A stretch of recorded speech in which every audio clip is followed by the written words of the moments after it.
Les 52 000 personnes qui sont passées par le char en 2018, on n'a enregistré qu'une trentaine de plaintes ou de réclamations.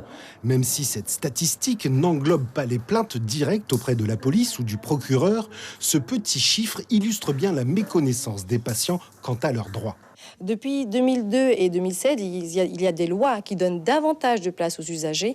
Et c'est dans ce sens que le centre hospitalier de Cayenne a fait le choix d'organiser cette journée afin d'instaurer une relation usager-hôpital et une culture droit des patients, aussi bien auprès des bénévoles et des professionnels.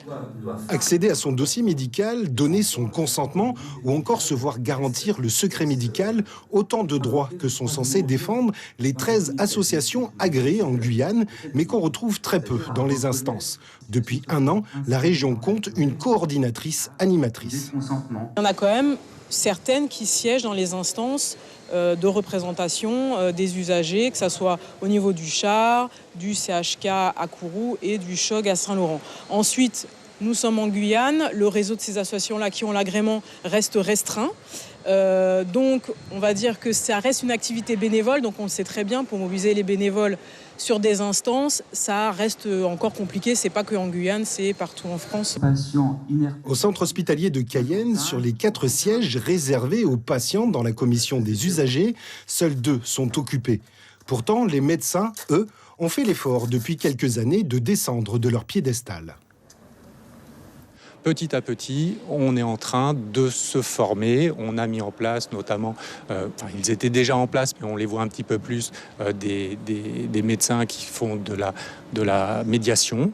Ça, c'est quelque chose, je pense, d'important parce que c'est pareil, un médecin a toujours une manière de s'exprimer qui est plutôt scientifique, enfin médicale. On a des termes qui ne sont pas toujours compris. Et il est bien que certains professionnels est une manière plutôt un peu plus simple pour que les patients puissent comprendre exactement ce qu'on fait. Et je pense que des fois, c'est bien que ce ne soit pas toujours le médecin qui est intervenu, qui présente les choses.